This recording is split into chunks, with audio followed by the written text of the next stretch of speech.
booties for black girl nerds.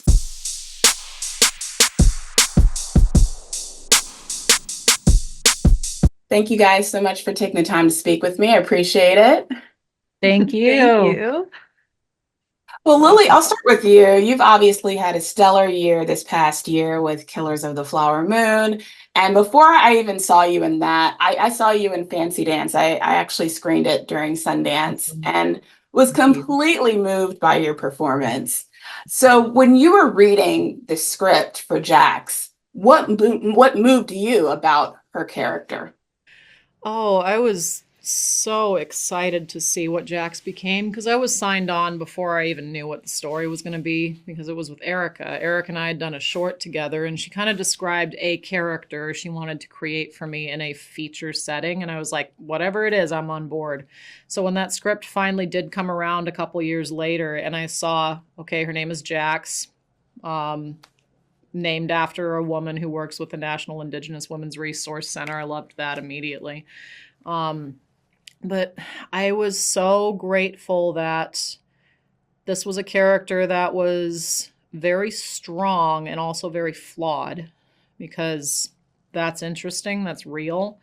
That she reminded me so immediately of so many of my cousins. There were two particularly that I really built Jax around. My cousin Chet, who I grew up with on the res, just kind of in style and cadence, way he wears his hair, the basketball trunks, all of that. And then my cousin Will, who had this arc that I really love and respect and was so happy was in this character. You get the sense when you meet Jax, she's got a history that you don't get to see, but you get a little bit privy to because she has to return to some of her old behavior in order to search for her sister, kind of going back into the belly of the beast of being in man camps.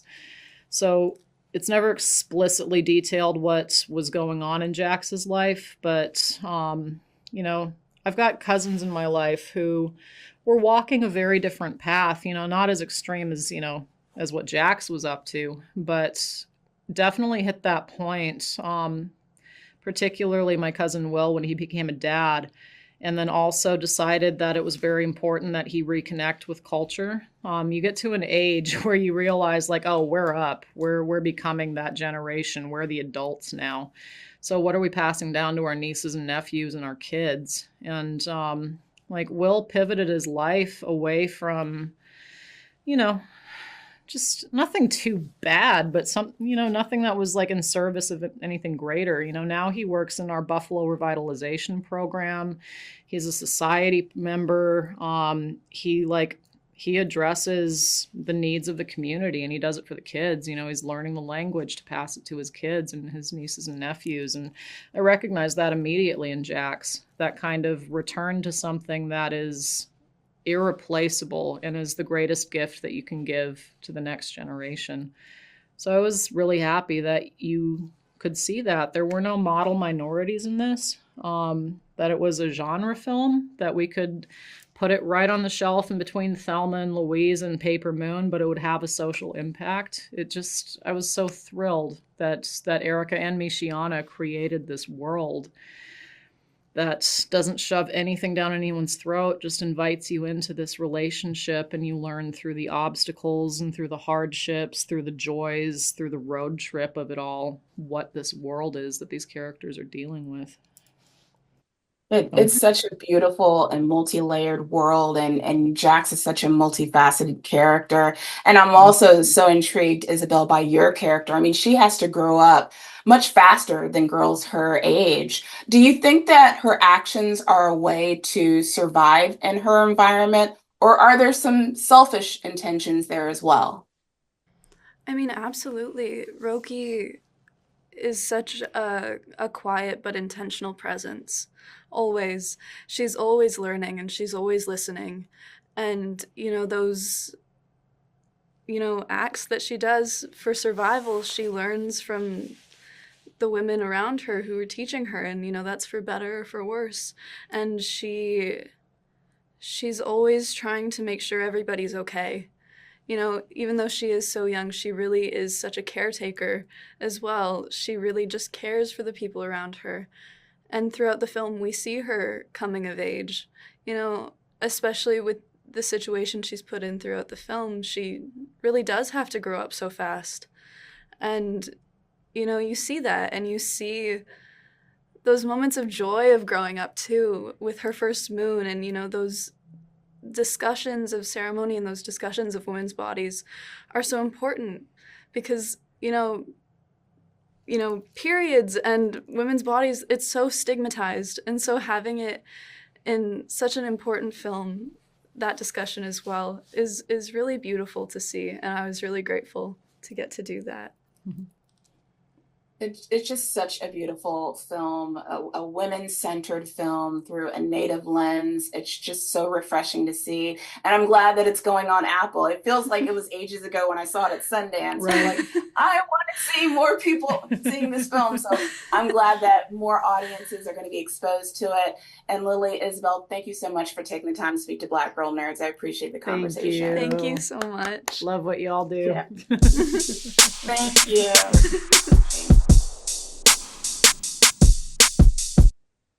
Hi, Erica. Thanks so much for taking the time to speak with me. I appreciate it. Hello.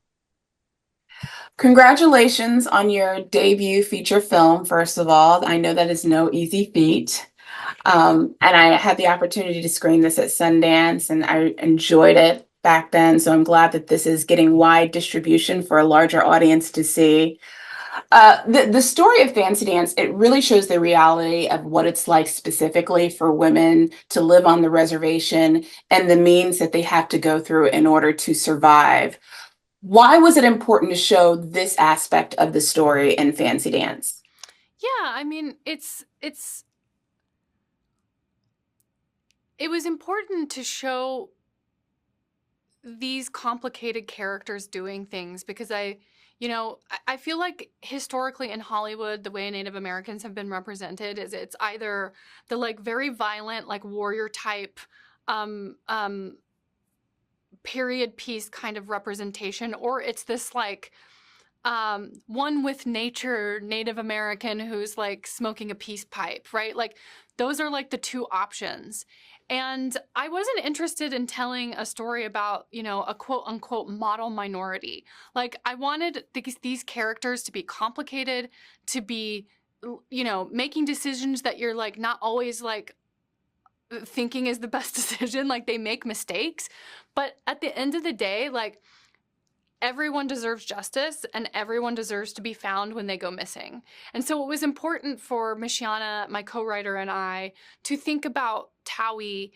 She's a sex worker. I worked in the sex industry for many years. And like, she was a mom. She was earning money and she had a job that she went to every day to like support her family and support her daughter. And when she goes missing, she still deserves to be found regardless of what her job was or regardless of like maybe some mistakes that she's made in her life. And so I think we were interested in telling stories about women that we know, about experiences that we've had as Indigenous women, and just kind of like a broad representation of JJ is like, he's more buttoned up, right? And he's like, he's doing his thing, and he's like one kind of like way that you can be Indian, and the other, and so we just wanted to give a deeper understanding of what it means to be these women on this reservation in this film. Well, to your point about inclusion and representation, and then fighting against those stereotypes and TV tropes that we do see of Indigenous people on screen, we don't often see Native-centric stories like this, and certainly not from Native American filmmakers like yourself. What do you hope that audiences will learn from stories outside of those stereotypes that have been ingrained in cinematic tropes that we've seen throughout the years, as you just described? Yeah, I mean, one of the things that's so funny, like when there's just all of this like trauma porn and poverty porn that you see like from our communities. And I often like wonder like what people think happened in trailer parks or what happened in HUD housing. Like people laugh in there, and they have sex with their boyfriends, and they get in fights with their mom, and they live their lives, and there's love and there's laughter. And I think part of what Michiana and I wanted to do is like combat like those ideas of what happens inside of Native spaces where poverty does exist, that like there's life and there's laughter and there's joy, and it's not just tragic. And whilst there are very tragic things happening in this film, it's hopefully people will come away recognizing how grounded in humanity these two characters are, and that while they're experiencing things that are not good and that are traumatic, we're not mining there. What we're really focused on is the beautiful relationship between these two Indigenous women and how their love for each other and their culture and community help them navigate these very oppressive forces that are pushing down on them, you know, and hopefully, you know, the more we recognize each other's humanity, the better off that we're going to be at building bridges to each other.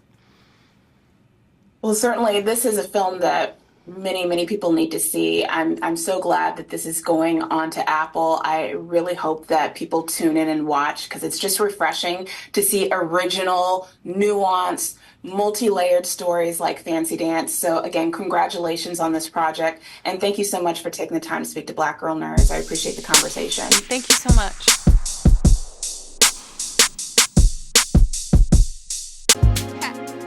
Better shake your booties for Black Girl Nerds. Better shake your booties for Black Girl Nerds.